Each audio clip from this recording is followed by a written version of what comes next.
చేతిలో smart phone ఉంటే ప్రపంచం మన చేతిలో ఉన్నట్టే లెక్క. ఎలాంటి సమాచారమైనా మన వేళ్ల మీద కదలాడుతున్నట్లే లెక్క.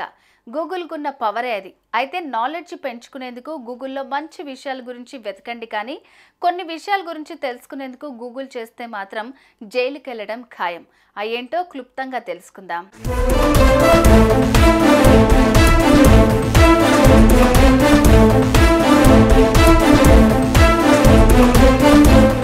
ఇప్పటి కాలంలో స్మార్ట్ ఫోన్ ఉన్న ప్రతి ఒక్కరూ రోజుకి ఒక్కసారైనా గూగుల్ సెర్చ్లోకి వెళ్ళి తీరటం అన్నది కామన్ అయిపోయింది. ఏ చిన్న అవసరం వచ్చినా గూగుల్ సెర్చ్ అన్నది రొటీన్ అయిపోయింది. వెరసి గూగుల్ మనిషి జీవితంలో ఒక భాగం అయిపోయింది. అయితే చేతిలో స్మార్ట్ ఫోన్ ఉంది కదా అని గూగుల్లో ఏది పడితే అది సెర్చ్ చేస్తే మాత్రం కష్టాలు ఎదుర్కోక తప్పదని నిపుణులు చెప్తున్నారు. కొన్ని రకాల అంశాల గురించి గూగుల్ సెర్చ్ చేస్తే దాన్ని నేరంగా పరిగణించి అరెస్టు చేసే అవకాశాలు కూడా ఉంటాయి.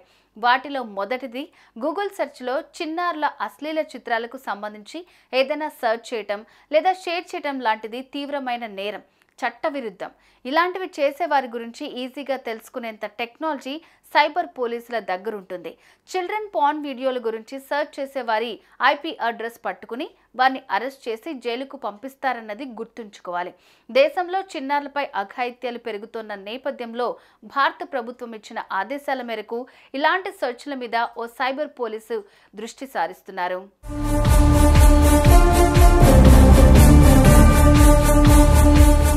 కొంతమంది కుతూహలం కొద్దీ బాంబులు ఎలా తయారు చేయాలి అన్న దాని మీద అటు గూగుల్లో కావచ్చు, లేదంటే యూట్యూబ్లో కావచ్చు, వివరాలు తెలుసుకునేందుకు మాత్రమే సెర్చ్ చేస్తారు. తయారు చేసేందుకు సెర్చ్ చేసిన ఊరికే అవగాహన కోసం ఇలాంటి వివరాల కోసం సెర్చ్ చేస్తే అది చట్ట ప్రకారం నేరం. అలా సెర్చ్ చేశారని సైబర్ క్రైమ్ పోలీసుల దృష్టికి వెళ్తే మిమ్మల్ని అరెస్టు చేయడం ఖాయం. ఇక మరో ప్రధానమైన విషయం అబార్షన్. చాలా మంది యువత తెలుసో తెలియకో లైంగికమైన తప్పులు చేయటం, ప్రెగ్నెన్సీ అయితే డాక్టర్ను సంప్రదించకుండా వ్యక్తిగతంగా గర్భస్రావం కోసం ప్రయత్నించి ప్రాణాల మీదకి తెచ్చుకోవడం లాంటి దారుణాలను గమనించిన ప్రభుత్వం గర్భస్రావం ఎలా చేసుకోవచ్చు అన్నది ఆచరించడం మాట అటుంచి అలాంటి విషయాలను గూగుల్లో వెతకటం కూడా నేరంగా పరిగణిస్తోంది. చట్ట ప్రకారం శిక్షిస్తోంది. ఫోటోలను మార్ఫింగ్ చేయటం, డీప్ ఫేక్ వీడియోలను తయారు చేయటం, సోషల్ మీడియాలో పెట్టడం కూడా తీవ్రమైన నేరాలుగా పరిగణలోకి వస్తాయి.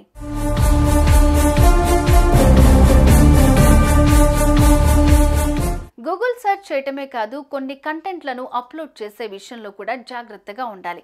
ఆషామాషిగా ఏది పడితే అది సోషల్ మీడియాలో అప్లోడ్ చేస్తే పెద్ద చిక్కుల్లోనే పడిపోయే ప్రమాదం ఉంది.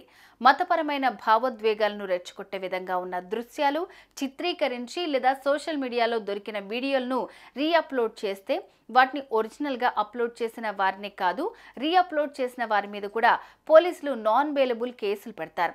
ఎక్కడో ఇంట్లో కూర్చొని మనం అప్లోడ్ చేస్తే మన గురించి ఎవరికి తెలుస్తుంది అనుకునే కాలం పోయింది.